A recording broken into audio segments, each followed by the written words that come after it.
ప్రార్థన. ప్రేమగల మా ప్రభువా, పరిశుద్ధ తండ్రి, గొప్ప దేవ, మహోన్నతుడా, మా రక్షక, మీకు వందనములు, స్తుతులు, స్తోత్రములు సమర్పిస్తూ ఉన్నాం. ఉదయకాలం ఆన్లైన్లో మీ సన్నిధిలో ఏకీపిస్తున్నటువంటి బిడ్డలను బలపరచండి. విశేషమైనటువంటి మీ కృప మాకు తోడుగా ఉంచి మా ఆత్మలు ఉజ్జీవింపు చేసి బలపరిచి మీరు మాట్లాడి మహిమను పొందువని మా ఆత్మలను బలపరుచున్నాం. యేసయ్య నామములో అడుగుతున్నాం తండ్రి, ఆమేన్. ప్రియమైన వారలారా, ఈ ఉదయకాలం 91వ కీర్తన చదువుకున్న తరువాత మనం మన ధ్యానాంశంలోనికి వెళదాం. మహోన్నతుని చోటున నివసించువాడే సర్వశక్తుని నీడను విశ్రమించువాడు. ఆయనే నాకు ఆశ్రయము, నా కోట, నేను నమ్ముకొను నా దేవుడని నేను యెహోవాను గూర్చి చెప్పుచున్నాను. వేటకాని ఊరిలో నుండి ఆయన నిన్ను విడిపించును, నాశనకరమైన తెగులు రాకుండా నిన్ను రక్షించును. ఆయన తన రెక్కలతో నిన్ను కప్పును, ఆయన రెక్కల క్రింద నీకు ఆశ్రయము కలుగును. ఆయన సత్యము కేడెమును డాలునై ఉన్నది. రాత్రి వేళ కలుగు భయమునకైను, పగటి వేళ ఎగురు బాణమునకైను, చీకట్లో సంచరించు తెగులకైను, మధ్యాహ్నమందు పాడు చేయు రోగమునకైను నీవు భయపడకుందు. నీ ప్రక్కను 1000 మంది పడినను, నీ కుడి ప్రక్కను 10,000 మంది కూలినను అపాయము నీ ఎత్తుకురాదు. నీవు కనులారా చూచుండగా భక్తిహీనులకు ప్రతిఫలం కలుగు. యెహోవా, నీవే నా ఆశ్రయమని నీవు మహోన్నతుడైన దేవుని నీకు నివాస స్థలముగా చేసుకుని ఉన్నావు. నీకు అపాయమేమీ రాదు, ఏ తెగులును నీ గుడారమును సమీపించదు. నీ మార్గములన్నిట్లో నిన్ను కాపాడటకు ఆయన నిన్ను గూర్చి తన దూతలకు ఆజ్ఞాపించింది. నీ పాదములకు రాయి తగులకుండా వారు నిన్ను తమ చేతుల మీద ఎత్తి పట్టుకొందురు. నీవు సింహములను నాగుపాములను త్రొక్కెదవు, కొదమ సింహములను భుజంగములను అణగద్రొక్కెదవు. అతడు నన్ను ప్రేమించుచున్నాడు గనుక నేను అతని తప్పించేదను. అతడు నా నామం ఎరిగినవాడు గనుక నేను అతని ఘనపరచెదను. అతడు నాకు మొర్రపెట్టగా నేను అతనికి ఉత్తరం ఇచ్చేదను. శ్రమలో నేను అతనికి తోడై ఉండేదను. అతని విడిపించి అతని గొప్ప చేసేదను. దీర్ఘాయువు చేత అతనిని తృప్తిపరిచేదను. నా రక్షణ అతనికి చూపించేదను. ఆమేన్. ప్రియమైన వారలారా, ఈ సమయంలో పేతురు రాసినటువంటి మొదటి పత్రికలో నుండి మనము ఒక తలంపు జ్ఞాపకం చేసుకోబోతూ ఉన్నాం. పేతురు రాసినటువంటి మొదటి పత్రిక మొదటి అధ్యాయం 13వ వచనం. కాబట్టి మీ మనస్సు అను నడుము కట్టుకొని నిబ్బరమైన బుద్ధి గలవారై యేసుక్రీస్తు ప్రత్యక్షమైనప్పుడు మీకు తేబడు కృప విషయమై సంపూర్ణ నిరీక్షణ కలిగి ఉండు. అలాగే ఇదే పత్రికలో నుండి 4వ అధ్యాయం 7వ వచనం. అయితే అన్నిటి అంతము సమీపమై ఉన్నది కాగా మీరు స్వస్థ బుద్ధి గలవారై ప్రార్థనలు చేయుటకు మెలకువగా ఉండు. 5వ అధ్యాయం 8వ వచనం. నిబ్బరమైన బుద్ధి గలవారై మెలకువగా ఉండుడి. మీ విరోధి అయిన అపవాది గర్జించు సింహం వలె ఎవరిని మృంగుదునా అని వెదకుచు తిరుగుచూ ఉన్నాడు. దేవుడు తన లేఖన భాగములు మన కొరకు దీవించునుగాక. భక్తుడు, శిష్యుడు, అపోస్తలుడైనటువంటి పేతురు మొదటి శతాబ్దంలో ఈ పత్రిక ఎవరికి వ్రాసారో మొదటి అధ్యాయం మొదటి 2 వచనాల్లో మనం గమనించినప్పుడు పొంతు, గలతీయ, కప్పదోకియ, ఆసియా, బితునియ అనేటటువంటి ప్రదేశాలకు చెదరినటువంటి విశ్వాసులకు వ్రాసాడు. So they were scattered. వారి కలిగినటువంటి కష్టములను బట్టి, శ్రమలను బట్టి తమ విశ్వాసాన్ని కాపాడుకోవటానికి ఆయా దేశాలకు, ప్రాంతాలకు చెదరిపోయారు. సో విశ్వాసాన్ని కాపాడుకొనుట అనేది మనం అనుకున్నంత సులభమైనటువంటి విషయం మాత్రం కాదు. ఈ సమయంలో నిబ్బరమైనటువంటి బుద్ధి అనేటటువంటి అంశాన్ని గురించి భక్తుడు పేతురు వ్రాసినటువంటి విషయాలు మనము కొన్ని జ్ఞాపకం చేసుకుంటూ ఉన్నాం.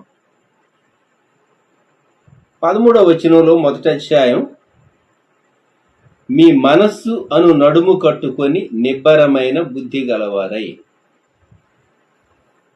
మానవుని మనస్సు పరిపరి విధాల పోతూ ఉంటుంది. ఒక సమయంలో మనం ఎంతో సంతోషంగా ఉంటాం, ఒక సమయంలో చాలా కృంగిపోతూ ఉంటాం, ఒక సమయంలో చాలా నిర్లిప్తతగా ఉంటాం. కొన్ని మార్లు మనం వినే వార్తలను బట్టి, మనకు సంభవించే పరిస్థితులను బట్టి, మన చుట్టూ ఉండేటటువంటి వాతావరణాన్ని బట్టి, మనకు మన కుటుంబీకులకు మనం ఎరిగినటువంటి వారికి సంభవించే వాటిని బట్టి మన ఆలోచనలు ప్రభావితం చేయబడుతూ ఉంటాయి. సో మైండ్ను కంట్రోల్లో ఉంచుకోవటం అనేది సామాన్యమైనటువంటి విషయం ఏమీ కాదు. అందుకే కదా సామెత చెప్పబడింది, పట్టణమును పట్టుకునేటటువంటి వానికంటే తన మనస్సును స్వాధీనం అందించుకున్నటువంటి వ్యక్తి గొప్ప వ్యక్తి. మనస్సు అనే నడుము కట్టుకోమని పేతురు భక్తుడు చెప్తూ ఉన్నాడు. ఎప్పుడు నడుము కట్టుకుంటారు అంటే ఒక కార్యాన్ని చేయటానికి సిద్ధపడినప్పుడు, యుద్ధం చేయటానికి లేక ఒక కార్యానికి పూనుకున్నప్పుడు, వారు తమ డ్రెస్ వేసుకున్నప్పుడు, వారు ఒక బాధ్యత అప్పగింపబడినప్పుడు వారు దాన్ని నెరవేర్చడానికి కంప్లీట్ వారి డ్రెస్ కోడ్ ప్రకారం వారు డ్రెస్అప్ అయినప్పుడు నడుము కట్టుకొనుట అనేది ఆ డ్రెస్ కోడ్లో ఒక భాగంగా ఉంటుంది. ఇక్కడ పేతురు అంటూ ఉన్నాడు, మీ మనస్సు అను నడుము కట్టుకొని నిబ్బరమైన బుద్ధి గలవారై. ఈ పత్రిక వ్రాయబడినటువంటి విశ్వాసులు వారు ఏ పరిస్థితిలో ఉన్నారు అంటే, మొదటి అధ్యాయం 6వ వచనం, నానా విధములైన శోధనల చేత ప్రస్తుతమున కొంచెము కాలం మీకు దుఃఖము కలుగుతుంది. వారికి సంభవించేటటువంటి వాటిని బట్టి కొంత బాధ, కొంత కష్టం, కొంత ఇబ్బంది, కొంత శ్రమ. అందుకొరకే మీ మనస్సు అనేటటువంటి నడుము కట్టుకోండి, నిబ్బరంగా ఉండండి అని పేతురు చెప్పాడు. మన ఆలోచనలను స్వాధీనం ఉంచుకొని మనం దేవుని పైన లగ్నం చేయటానికి ఇక్కడ మనకు ఒక సహాయకరమైనటువంటి విషయం చెప్పబడి ఉంది. మీకు తేబడు కృప విషయమై సంపూర్ణ నిరీక్షణ కలిగి ఉండండి. మనం ఎంత శ్రమలోనైనా ఉండనివ్వండి, అంత శ్రమలో సహా దేవుని కృప మనకు అనుగ్రహించబడుతుంది. నీవెంత శ్రమలో ఉన్నప్పటికీ ఆ శ్రమకు చాలిన కృప దేవుడిస్తాడు. భక్తుడు దావీదు 23వ కీర్తనలో చెప్పిన మాట, గాఢాంధకారపు లోయలో నేను సంచరించినను ఏ అపాయమునకు భయపడను అని వ్రాసాడు. ఒక పాట, గాఢాంధకార లోయలో గాఢముగా ప్రేమించును అని ప్రేమాస్వరూపి యేసుని చేరేదవా కోరేదవా అని భక్తుడు పాట వ్రాసాడు. గాఢాంధకార లోయలో గాఢముగా ప్రేమించు. ఎంత చీకటి ఎక్కువ ఉంటే అంత గట్టిగా దేవుడు మనల్ని భద్రపరుస్తాడు, కాపాడతాడు. కనుక చిన్న బిడ్డలు ఏదైనా ఒక పరిస్థితి సంభవించినప్పుడు తల్లిదండ్రులను గట్టిగా వాటేసుకుంటారు. అలాగే కోడి పిల్లలు, గ్రద్ద వస్తూ ఉన్నది అని అర్థమైతే, లేక గ్రద్ద ఒక కోడి పిల్ల పైన అటాక్ చేసి తీసుకెళ్తూ ఉంటే మిగిలినవన్నీ పరిగెత్తుకుంటూ తల్లి రెక్కల కిందకు వస్తాయి. తల్లి వాటికి ప్రొటెక్షన్ ఇస్తుంది. ఇక్కడ దేవుడు మనకు కృప అనుగ్రహిస్తాడు. దేవుడు మనకు చాలిన కృప అనుగ్రహిస్తాడు అనే నిరీక్షణ మనం కలిగి ఉండాలి. అదే సంపూర్ణ నిరీక్షణ, కృప విషయమై సంపూర్ణ నిరీక్షణ. ఏమోలే, దేవుడు సహాయం చేస్తే చేయొచ్చు, చేస్తాడో లేదో, ఏదో కొంత సహాయం చేయొచ్చు అని కాదు. దేవుడు చాలిన కృప అనుగ్రహిస్తాడు అనేటటువంటి నిరీక్షణ, అది సంపూర్ణమైనటువంటి నిరీక్షణ. ఈ నిరీక్షణ కలిగినటువంటి వారంగా మనం నిబ్బరంగా మన మనస్సు అనేటటువంటి నడుము కట్టుకోగలం. జ్ఞాపకం పెట్టుకుందాం. మనం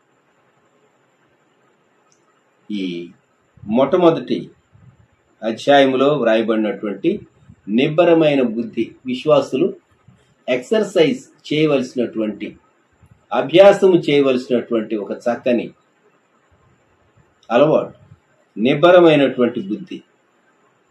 దేని కొరకు అంటే మన మనస్సులో నిరాశ తొంగి చూచినప్పుడు, మన కలిగే ఇబ్బందిని బట్టి మనం కృంగిపోయినప్పుడు ఖచ్చితంగా దేవుని కృపను మనం జ్ఞాపకం చేసుకుని కృపాసనాన్ని మనం సమీపించాలి. అలాగే ఈ పత్రికలో 4వ అధ్యాయములో తాను చెప్పినటువంటి మాట 4:7 అయితే అన్నిటి అంతము సమీపమై ఉన్నది గాగా మీరు స్వస్థ బుద్ధి గలవారై ప్రార్థనలు చేయుటకు మెలకువగా ఉండు. స్వస్థ బుద్ధి, నిబ్బరమైన బుద్ధి లేక స్వస్థ బుద్ధి. ఈ సాబర్ మైండ్ అనేటటువంటి ఈ కాన్సెప్ట్ లోకరీతిగా చూస్తే మత్తులుగా ఉండకుండా అలర్ట్గా ఉండటం అనేటటువంటి అర్థం లౌకికమైనటువంటి అర్థం ఉన్నది. కానీ ఆధ్యాత్మికంగా స్వస్థ బుద్ధి, నిబ్బరమైన బుద్ధి కలిగి ఉండటం ఆధ్యాత్మిక జీవితంలో ఇది డిఫరెంట్ కాన్సెప్ట్. చెప్పాలంటే స్వస్థ బుద్ధి కలిగి ఉండటం ఎందుకు? మనం మనకు సంభవించేటటువంటి వాటిని బట్టి దేవుణ్ణి ఎంతో ప్రార్థన చేయాలి. కనుక ప్రార్థన చేయాలి అంటే మనం స్వస్థ బుద్ధి కలిగి ప్రార్థించాలి. స్వస్థ బుద్ధి రావాలి అంటే మనకు ఒక విషయం అర్థం కావాలి. 7వ వచనం 4వ అధ్యాయం, అన్నిటి అంతము సమీపమై ఉన్నది. కొన్ని మార్లు మనం చాలా టెన్షన్ పడతాం. మనం ఎంతో టెన్షన్ పడతాం, కానీ దేవుడు కొన్ని మార్లు చాలా సులువుగా మనం టెన్షన్ పడినటువంటి విషయాలను దేవుడు సాల్వ్ చేస్తూ ఉంటాడు. లోకమే అంతం కొరకు సిద్ధపడుతూ ఉన్నది. యేసుక్రీస్తు ప్రభు యొక్క రాకడ కొరకు ప్రపంచము సిద్ధపరచబడుతూ ఉన్నది. మనకు సంభవిస్తూ ఉన్నటువంటి ఇవన్నీ అదే టెస్టిఫై చేస్తూ ఉంది. ఓ ప్రక్క మనిషి చాలా సేఫ్గా ఉండాలి భూమి మీద అని ప్రయత్నిస్తూ ఉన్నాడు, కానీ మనిషి అనుకున్నంత సేఫ్గా ఉండలేడు అని మన చుట్టూ ఉన్నటువంటి పరిస్థితులు రుజువుపరిచేటటువంటి కాలంలో మనం ఉంటూ ఉన్నాం. అన్నిటి అంతము సమీపమై ఉన్నది కాగా మీరు స్వస్థ బుద్ధి గలవారై ప్రార్థనలు చేయుటకు మెలకువగా ఉండు. దేవా, లోకంలో సమస్యలు ఎన్నో ఉంటూ ఉన్నాయి. అయితే మేము మా సమస్యలను దాటి అవతలకు చూస్తూ ఉన్నాం. మేము మీ వైపు చూస్తూ ఉన్నాం. మీరు త్వరగా రాబోతూ ఉన్నారు. కాబట్టి మేము ప్రార్థన చేసి, మేము స్వస్థ బుద్ధితో ప్రార్థించి మా సమస్యలను మేము అధిగమిస్తాము. లోకం త్వరగా అంతమైపోతుంది అనేటటువంటి కోణంలో నుండి మా చుట్టూ ఉన్నటువంటి విషయాలను మేము చూస్తాము అని మనం దేవుని సన్నిధానంలో మన మనస్సును దిట్టం చేసుకోవాలి. ఇది స్వస్థ బుద్ధి. ఇదే పత్రికలో పేతురు గారు 5వ అధ్యాయములో వ్రాసినటువంటి మాట 8వ వచనం, నిబ్బరమైన బుద్ధి గలవారై మెలకువగా ఉండుడి, మీ విరోధి అయిన అపవాది గర్జించు సింహం వలె ఎవరిని మృంగుదునా అని వెదకుచు తిరుగుతున్నాడు. 5:7 మనందరికీ తెలుసు. ఆయన మిమ్మల్ని గురించి చింతిస్తున్నాడు కనుక మీ చింత యావత్తు ఆయన మీద వేయుడు. చాలా మార్లు ఈ అంశాన్ని గురించి మనము విని ఉంటాం. Casting all over care upon him. అయితే 8వ వచనంలో నిబ్బరమైనటువంటి బుద్ధి గలవారై మెలకువగా ఉండమని చక్కని ఇన్స్ట్రక్షన్, హెచ్చరిక మనకు ఇస్తూ ఉన్నాడు. ఎందుకు ఈ నిబ్బరమైనటువంటి బుద్ధి అవసరము అంటే, సాతాను ఉన్నాడు, సింహంలాగా ఉన్నాడు, గర్జించు సింహంలాగా ఉన్నాడు, తిరుగుతూ ఉన్నాడు, లోకమంతా తిరుగుతూ ఉన్నాడు, వెతుకుతూ తిరుగుతూ ఉన్నాడు, విశ్వాసులైన వారిని మృంగివేయాలి అని తిరుగుతూ ఉన్నాడు. కాబట్టి మీరు నిబ్బరమైనటువంటి బుద్ధి గలవారై మెలకువగా ఉన్నారు. ఊర్లో దొంగలు తిరుగుతూ ఉన్నారట, మనం ఉన్న పేటలో దొంగల సంచారం ఎక్కువగా ఉన్నదట అనేటటువంటి మాట వినబడితే మెలకువగా ఉంటారు చాలా మంది. కొన్ని కాలనీస్లో కొంతమంది ఆ కాలనీ వాళ్ళు ప్రత్యేకంగా వాచ్మెన్ని పెట్టుకోవటమే కాకుండా కొన్ని మార్లు వంతుల ప్రకారం ఒకరు లేక ఇద్దరు వాచ్మెన్తో పాటు కాలనీ అంతా సూపర్వైజ్ చేస్తున్నటువంటి సందర్భాలు అక్కడక్కడ మనం వింటూ చదువుతూ ఉంటాం. ముఖ్యంగా నేషనల్ హైవేస్కి దగ్గరగా ఉన్నటువంటి ప్రాంతాల్లో వారు దొంగతనం చేసేటటువంటి వారు దిగి వారు దొంగతనం చేసి వెళ్ళటానికి నేషనల్ హైవే చాలా అనుకూలంగా ఉంటుంది కనుక వారు ఏదో ఒక వాహనంలో వచ్చి అటాక్ చేసి వారు దోచుకుని వెళ్ళటానికి, అందుకొరకు నేషనల్ హైవేస్ దగ్గరగా ఉండేటటువంటి వారు చాలా అలర్ట్గా ఉంటారు. ఎందుకు అంటే దొంగలు ఒకవేళ దాడి చేస్తారేమో, ఇంటికి లాక్ చేసి వెళితే ఖచ్చితంగా అటాక్ జరుగుతుందేమో. ఇప్పుడు ఎన్నో సిస్టమ్స్ వచ్చినాయి, కాదని చెప్పం. ఎవరైనా లాక్ ఓపెన్ చేయడానికి ట్రై చేస్తే ఎక్కడో ఉన్నటువంటి మనకు కనిపించిపోతుంది. సీసీ కెమెరాలు అమర్చినప్పుడు పోలీస్ స్టేషన్ కూడా మెసేజ్ వెళ్తూ ఉంటుంది. ఈ సిస్టమ్స్ ఎన్ని వచ్చినా కొందరు దొంగతనం చేసేటటువంటి వారి సిస్టమ్స్ని సహా బ్రేక్ చేసి దొంగతనాలు చేయటానికి గురించి మనం చదువుతూ ఉంటాం. దొంగతనం చేస్తాడు అనేటటువంటి ఆ విషయాన్ని బట్టి మనం అలర్ట్గా ఉంటాం. మనకు కలిగినటువంటి గృహాన్ని, మనకు కలిగినటువంటి వస్తువులను, మనకు కలిగినటువంటి వాటిని, విలువైన వాటిని కాపాడుకునే నిమిత్తం. సాతాను ఎందుకు మన మీద దాడి చేస్తాడు? విశ్వాసులను విశ్వాసం నుండి భ్రష్టులుగా చేయటానికి, వారు రాకడకు సిద్ధపడకుండా చేయటానికి, యేసుక్రీస్తు ప్రభువును వదిలిపెట్టేటట్టు చేయటానికి, యేసుక్రీస్తు ప్రభు నుండి దూరమయ్యేటట్టు చేయటానికి, యేసుక్రీస్తు ప్రభుకు ప్రార్థన చేయకుండా చేయటానికి, యేసుక్రీస్తు ప్రభు యొక్క వాక్యం చదవకుండా చేయటానికి, యేసు ప్రభు యొక్క వాక్యం వాగ్దానం జ్ఞాపకం చేసుకోకుండా వారి జ్ఞాపకాన్ని, వారి ఆలోచనలను కూడాను సాతాను కొన్ని మార్లు అటాక్ చేస్తూ ఉంటాడు. మీ విరోధి అయిన అపవాది గర్జించు సింహము వలె ఎవరిని మృంగుదునా అని వెదకుచ్చు తిరుగుచ్చు ఉన్నాడు. గమనించండి, సాతాను, దయ్యాలు లోకంలో సంచారం చేస్తున్నాయి. అయితే దేవదూతల కాపుదల ఉన్నది, దేవుని కృప మనకు తోడుగా ఉన్నది. సాతాను విశ్వాసి పైన దాడి చేయటానికి తిరుగుతూ ఉంటాడు. సాతాను, దయ్యాలు. లోకంలో దేవుని దూతల కాపుదల మనకు అనుగ్రహింపబడింది. మనలో పరిశుద్ధాత్ముడు ఉన్నాడు, దేవుని కృప మనకు తోడుగా ఉన్నది గనుక దయ్యాలు మనల్ని ఏమి చేయలేకపోతున్నాయి. కానీ లేకుంటే వాయుమండలంలో ఉండేటటువంటి అపవిత్రాత్మలు మానవుని ప్రాణమునకు, ఆత్మకు ఎంతైనా కీడు, నష్టాన్ని కలుగ చేయగలవు. పడిపోయినటువంటి దూతలు, దయ్యాలు మానవుని ఆత్మకు చాలా చాలా నష్టం చేయగలవు. సాతాను మనుషుల పైన దాడి చేయటానికి, మృంగటానికి మీ విరోధి అయిన అపవాది గర్జించు సింహం వలె ఎవరిని మృంగుదునని. మృంగింది ఏదైనా మన డైజెస్టివ్ సిస్టంలోకి వెళ్ళిపోతుంది కదా. జంతువులు తిన్నది కానీ వాటి డైజెస్టివ్ సిస్టంలోనికి, మనం భోజనం చేసింది మన యొక్క సిస్టంలోనికి, ఈసోఫాగస్లో నుంచి వెళ్ళిపోతుంది, పేగుల్లోకి వెళ్ళిపోతుంది.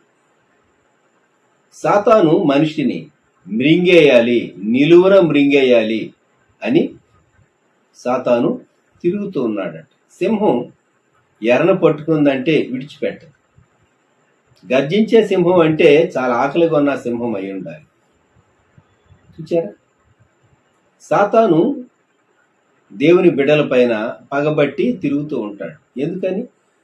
మనం యేసుక్రీస్తు ప్రభు బిడ్డలం కనుక. యేసుక్రీస్తు ప్రభు సిలువలో సాతాను ఓడించాడు కనుక. ఓడించబడినటువంటి సాతాను దాని శక్తి పరిమితం అయినప్పటికీ శక్తి అంతటితో ఇంకా యేసు ప్రభు మధ్యాకాశంలోనికి వచ్చి సంఘాన్ని తీసుకుని వెళ్ళలేదు గనుక వ్యక్తులు రాకడకి సిద్ధపడకుండా, రాకడలో ఎత్తబడకుండా, జరిగేటటువంటి వాటిని బట్టి మెలకువ లేకుండా మనుషులు లోకంలోనే, లోక సంబంధమైన వాటిలోనే మునిగిపోవాలి అనేటటువంటి తలంపుతో మనుషులను పాపంలో ఉంచటానికి, పాపంలో కొనసాగించడానికి సాతాను చేయవలసిన ప్రయత్నాలన్నీ చేస్తూ ఉంటాడు. ఒకసారి జ్ఞాపకం చేసుకోండి, 2019 పాండమిక్ స్టార్ట్ కాక మునుపు 219 ప్రారంభ మాసాల్లో కానివ్వండి, 2018 కానివ్వండి, 2017 కానివ్వండి, ప్రపంచంలోని అనేక దేశాల్లో, మన ఇండియా దేశంలో సహా నగరాల్లో యవనస్తులు విచ్చలవిడిగా తిరగటం ప్రారంభించారు. చాలా కాలం క్రితం మన ఛానల్లో నేను బ్రెజిల్ దేశాన్ని గురించి చెప్పాను. బ్రెజిల్ దేశంలో ఎక్కువ మంది క్రైస్తవులే. విచారకరమైన విషయం, బ్రెజిల్ దేశంలో వ్యభిచారాన్ని చట్టబద్ధం చేశారు. అందుకే ప్రపంచంలో కోవిడ్ మరణాల జాబితాలో టాప్లో ఉన్నటువంటి కంట్రీస్లో బ్రెజిల్ కూడా ఒకటైంది. ఆ తరువాత ఎంత దౌర్భాగ్యమైనటువంటి స్థితి అండి. సాతాను మనుషులను శరీర సంబంధమైన అపవిత్రమైన భ్రష్టమైనటువంటి వాటిల్లో ముంచివేసి మృంగేస్తూ ఉన్నది.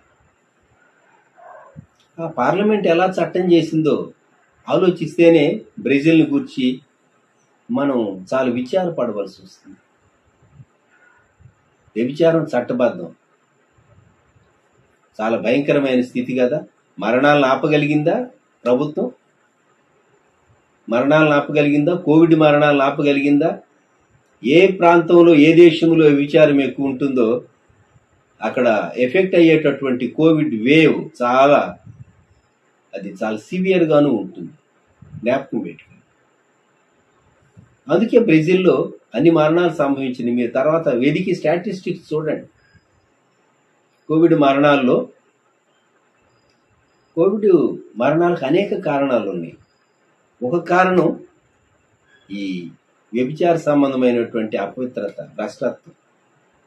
ఎవరికైతే ఉంటుందో అటువంటి వారు అటాక్ అయినప్పుడు వారికి పరిచర్య చేసిన వారు కూడా అటాక్ అయి తిరిగి కోలుకోలేరు. అది ఆ సివియరిటీ ఇప్పుడు లేదనుకోండి. ఆ సివియరిటీ ఇప్పుడు లేదు. ఫస్ట్ వేవ్ వచ్చినప్పుడు కొన్ని విధాలైనటువంటి వ్యాధులతో ఉన్నటువంటి పేషెంట్స్, ముఖ్యంగా వ్యభిచార సంబంధమైనటువంటి వ్యాధులతో ఉన్నటువంటి పేషెంట్స్, వారికి పరిచర్య చేసిన వారు కూడా కోవిడ్ బారిన పడ్డారు. కొందరు మరణించారు, కొందరు తప్పించుకున్నారు. చాలా విచారంతో నేను ఈ మాట చెప్తున్నాను. మానవుని శరీరాన్ని సాతాను పాడు చేస్తుంది, మానవుని ఆత్మకు నష్టాన్ని కలిగిస్తుంది. ఈ ఉదయకాలం మన విరోధి గర్జించే సింహంలాగా తిరుగుతూ ఉన్నాడు అనేటటువంటి మాటను మనం జ్ఞాపకం చేసుకుంది. అందుకే నిబ్బరమైన బుద్ధి కలవారై మెలకువగా ఉండు, అలర్ట్గా ఉండటం. అంటే ఆత్మలో మనం చాలా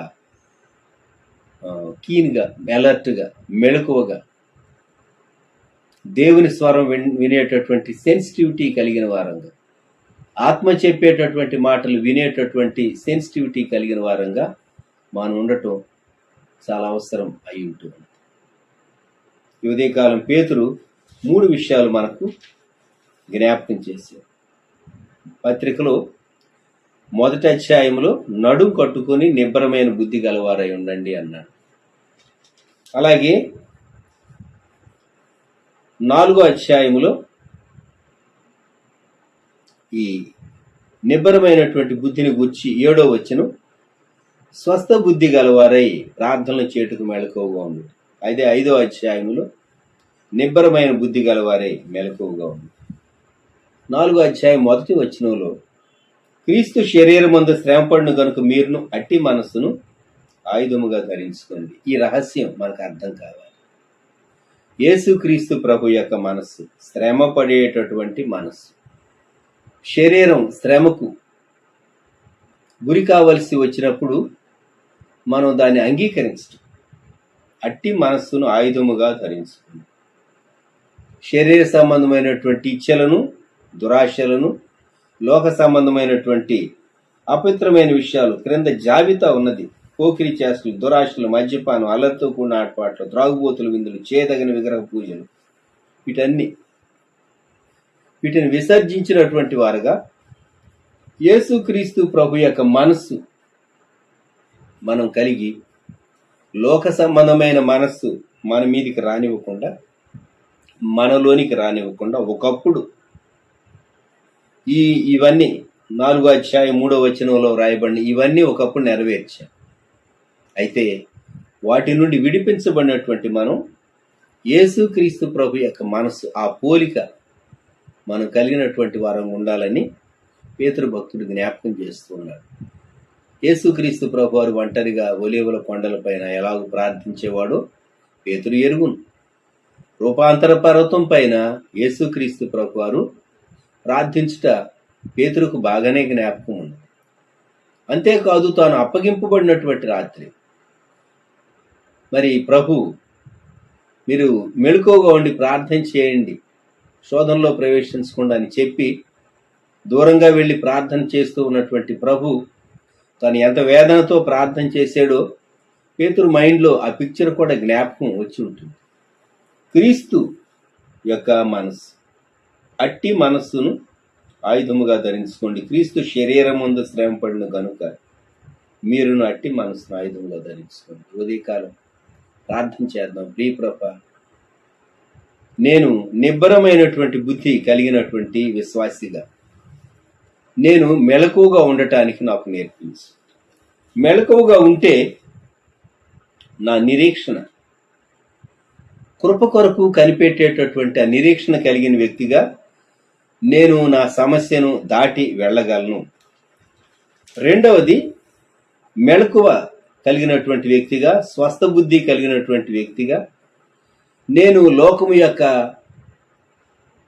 వ్యర్థత్వాన్ని, లేక లోకం త్వరగా గతించిపోతుంది అనేటటువంటి భవిష్యత్తులో జరగబోయే ఒక పరిస్థితి యొక్క వాస్తవికత ఇప్పుడే నేను చూచి లోకాన్ని అతిగా ప్రేమించకుండా, అపరిమితంగా ప్రేమించకుండా, శరీరాన్ని అపరిమితంగా ప్రేమించకుండా నేను ప్రార్థించేటటువంటి విశ్వాసిగా ఉండటానికి నాకు స్వస్థ బుద్ధి దయచే. అలాగే 5వ అధ్యాయం 8వ వచనంలో నిబ్బరమైనటువంటి బుద్ధి సాతాను యొక్క పంజా తప్పించుకొని సాతాను బారిన పడకుండా, మన విశ్వాసాన్ని పోగొట్టుకోకుండా, సాతాను యొక్క గర్జన విని మనము గుండె చెదరని వారం కాకుండా, యూదాగోత్రపు సింహము ప్రభు అయినటువంటి యేసుక్రీస్తు వారు మన పక్షంగా ఉన్నాడు. ఆయన ఈ అపవాదిని చీల్చివేయగలడు. సిలువలో ఆయన చీల్చివేశాడు. సాతాను యొక్క తలను చితుగ్గొట్టాడు.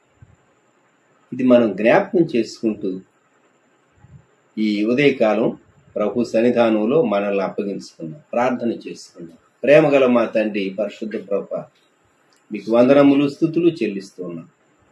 నిబ్బరమైన బుద్ధిని గూర్చి పేతురు భక్తుడు తాను వ్రాసినటువంటి మొదటి పత్రికలో తమ కలిగినటువంటి విశ్వాసానికి పరీక్ష కలిగినప్పుడు, శ్రమ వచ్చినప్పుడు ఆయా దేశాల్లో చెదరిపోయినటువంటి విశ్వాసులకు వ్రాస్తూ తాను జ్ఞాపకం చేసినటువంటి విషయాల్లో నిబ్బరమైనటువంటి బుద్ధి, స్వస్థ బుద్ధిని గూర్చి, మెళకువగా ఉండటాన్ని గూర్చి తాను చెప్పిన విషయాలు మేము కొన్ని జ్ఞాపకం చేసుకున్నాం. ఈ దినాల్లో అటువంటి మనస్సు మీరు మాకు అనుగ్రహించి, క్రీస్తు శరీరమందు శ్రమపడిన గనుక క్రీస్తు మనస్సును మేము ఆయుధంగా ధరించుకొని మేము మెళకువగా ఉండి మేము మీ కృప విషయమై నిరీక్షణ కలిగినటువంటి వారంగా దేవా మేము ముందుకు సాగుటకు కృప మీరు మాకు అనుగ్రహించమే.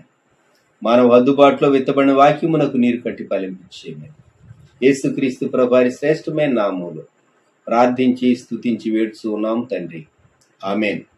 మన ప్రభువైన యేసుక్రీస్తు వారి కృపా, దేవుని ప్రేమ, పరిశుద్ధాత్మన అన్యోన్య సహవాసం సదాకాలం సంఘమునకు తోడై ఉండును గాక. ఆమేన్.